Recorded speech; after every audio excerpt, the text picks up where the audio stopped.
네, 안녕하십니까. 유영선 목사입니다. 자, 오늘부터는 이제 3장으로 넘어가 보겠습니다. 1절부터 읽어보겠습니다. 그러므로 하늘의 부르심을 함께 받은 거룩한 형제자매 여러분, 우리가 고백하는 신앙의 사도요 대제사장이신 예수를 깊이 생각하십시오. 자, 여러분, 히브리서가 쓰여진 목적과 배경은 오랜 시간 동안 외부적인 고난과 핍박을 계속해서 받고 있었던 성도들 중에서 특별히 유대계 크리스찬들의 믿음을 굳건하게 하기 위해서 쓰여진 서신이라고 제가 말씀드렸습니다. 그래서 다시 3장을 시작하면서 그 앞에 1장과 2장의 내용을 다 종합적으로 받아서 결론을 내리고 있는 그러므로라고 하는 접속사와 함께 결론적으로 또다시 설명을 하고 있습니다. 결론으로 무슨 얘기를 하느냐? 그러니까 예수를 깊이 생각합시다라고 결론을 내려놓고 3장을 시작하는 거예요. 자, 그렇다면 그 앞에 1장과 2장에서 설명한 그 예수 그리스도가 누구신가? 네, 천사보다 높으신 하나님 자신이신 예수 그리스도, 인간이 되셔서 원수가 된 우리를 위해서 죽으심으로 우리를 구원의 상속자로 삼으신, 우리를 화목케 하신 예수 그리스도, 그분은 우리를 부끄러워하지 않으시고 우리의 모든 연약함을 다 이해하시면서 우리의 형제가 되셨다라고 선언했습니다. 바로 그 예수 그리스도, 그 예수를 깊이 생각하라라고 3장에서 그것을 결론 내리면서 시작하고 있는 거예요. 자, 여기서 생각하라는 이 말은 단순히 한번 떠올려라라는 뜻이 아니죠. 날마다 우리가 이 땅을 떠날 때까지 깊이 마음에 새기고 그분만을 바라보고 그분만을 의지하라는 표현입니다. 왜 그렇습니까? 그분만이 답이시기 때문입니다. 자, 그러면서 갑자기 어떤 인물 한 명을 등장시키고 있어요. 자, 2절을 보겠습니다. 이 예수는 모세가 하나님의 온 집안에 성실했던 것과 같이 자기를 세우신 분께 성실하셨습니다. 자, 갑자기 누가 등장하고 있습니까? 모세가 등장하고 있어요. 자, 여러분 성경을 읽으실 때 이런 인물의 등장이 나타나면 유심히 보셔야 됩니다.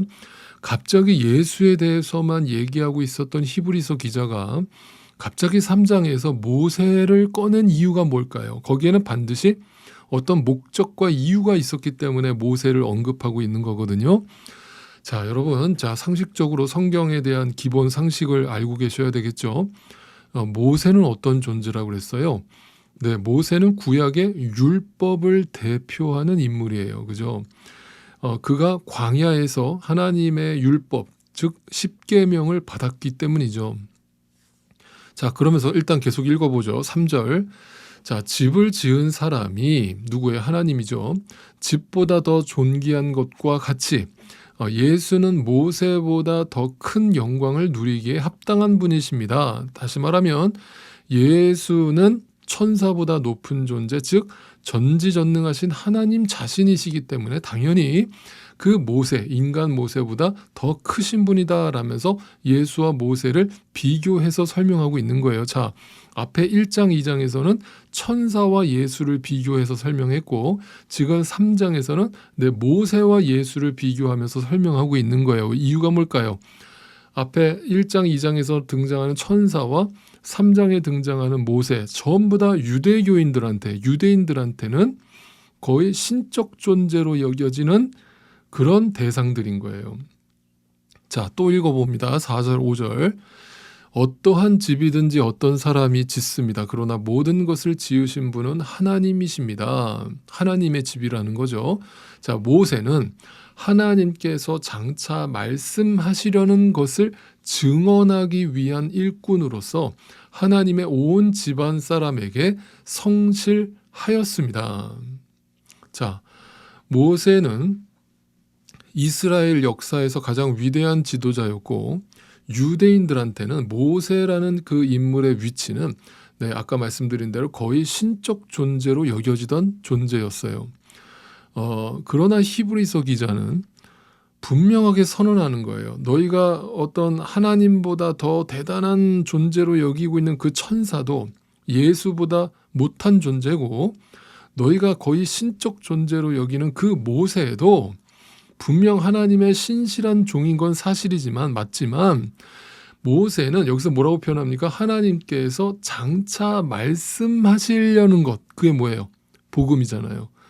네, 결국 모든 구약의 말씀이 말씀하시려는 것, 그게 뭐예요? 예수 그리스도를 말씀하려고 그것을 가리키고 있다라고 말씀하고 있는 거예요. 그러니까 결국 예수 그리스도를 말씀하시는 것을 증언하기 위해서 사용된 일꾼에 지나지 않는다. 누가요? 모세가요.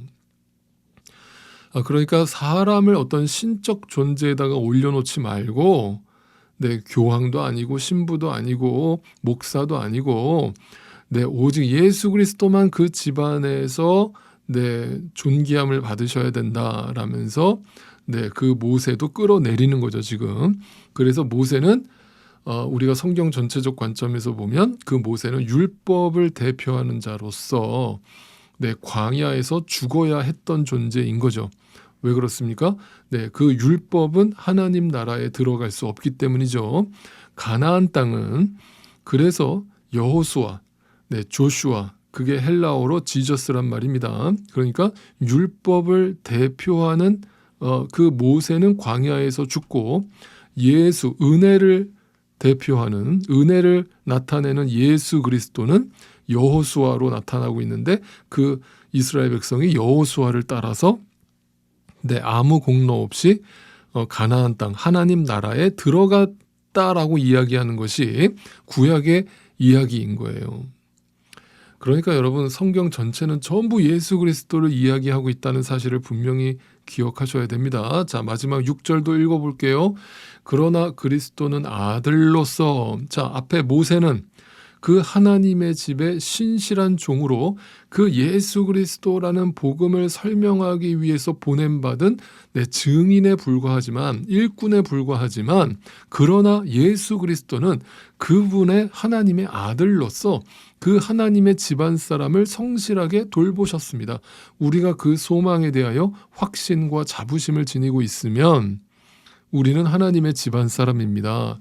그러니까 그분 때문에 우리가 하나님의 집안 사람이 되었기 때문에 그분을 우리가 거기에다 소망을 두고 그것을 확신하고 자부심을 마음속에 품고 살아가는 것, 그것이 우리가 하나님의 집안 사람이 되었다는 증거가 되고 열매가 된다는 얘기예요. 자, 그러니까 모세는 하나님의 집에서 종으로서 충성한 사람이었지만 예수 그리스도는 그 집의 아들이다라고 선포하면서, 즉 율법주의에 빠져서 모세를 신격화하고 천사를 어떤 하나님의 반열에 올려놓고 또 인간의 행위적 종교 생활에 머물러 있었던 그 유대 교인들을 향해서 지금 일침을 놓고 있는 것이죠. 어떤 충격적인 선언을 하고 있는 것입니다. 그러면서 마지막에 중요한 말씀을 합니다. 우리가 그 소망에 대하여 확신과 자부심을 지니고 있다면 우리는 하나님의 집안 사람이다. 즉 행위로서의 율법주의적 신앙에 머무르는 게 아니라 그 집안의 아들이신 예수 그리스도를 믿음으로 은혜의 복음 안에 거하고, 그것을 날마다 바라보고 그것을 날마다 깊이 묵상하고 깊이 생각하는 자라면 그 자가 하나님의 집안 사람이다라고 말하고 있는 것입니다. 여기 이 세 번역이 아주 적절하게 번역을 했어요. 이전 개역 번역에서 그걸 직역해가지고 그냥 하나님의 집이다 이렇게 번역을 했는데, 그걸 세 번역이 의역해가지고 그 의미를 이제 해석해 놓은 거예요. 우리가 하나님의 집이다라고 하는 그 표현은 즉 우리가 하나님의 집안 사람이 되었다라는 표현인 거예요. 그것이 교회인 거예요. 그래서 교회는 절대 겉으로 보이는 건물도 아니고 어떤 시스템도 아니고 사람들의 숫자가 많고 적은 것에 중요하지 않은 것이죠. 오직 하나님께 속한 하나님의 집안 사람들이 모인 공동체가 교회 공동체가 되는 거예요. 그러니까 그 교회가 건강한 교회냐 건강하지 않은 교회냐 단 하나밖에 없습니다. 오직 예수 그리스도를 선포하고 그 복음만을 선포하면서 그 복음을 받아들인 성도가 모여 있는 그 공동체라면 그 교회는 외형적으로 별 볼 일 없고 숫자가 적다 할지라도 진짜 하나님의 교회일 수밖에 없는 것이죠. 그리고 그 집의 주인은 오직 예수 그리스도 뿐이신 것이죠. 자, 말씀을 정리해 볼까요? 사랑하는 성도 여러분, 히브리서 3장은 우리에게 한 가지 아주 중요한 질문을 던지고 있는 거예요. 우리는 오늘도 누구를 바라봐야 하는가?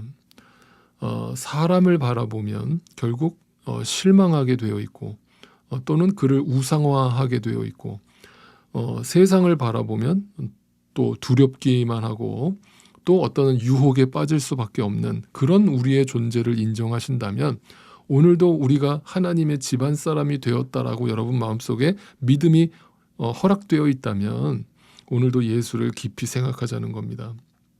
그 예수를 바라보고 그 모세보다 크신 분, 천사보다 크신 분, 하나님의 집의 아들이신 분, 우리의 사도이시며 대제사장이신 바로 그 예수 그리스도를 오늘도 깊이 묵상하고 바라보자는 거예요. 그러므로 오늘도 우리의 시선이 그분께 있기를 간절히 소망합니다. 네, 그럴 때 오늘도 우리 상황에 우리의 삶에 어떤 일이 벌어진다 할지라도 우리는 결코 절망하거나 낙심하지 않을 수 있을 것이라고 확신합니다. 네, 이 은혜가 오늘도 우리 가운데 함께 있기를 간절히 소망합니다.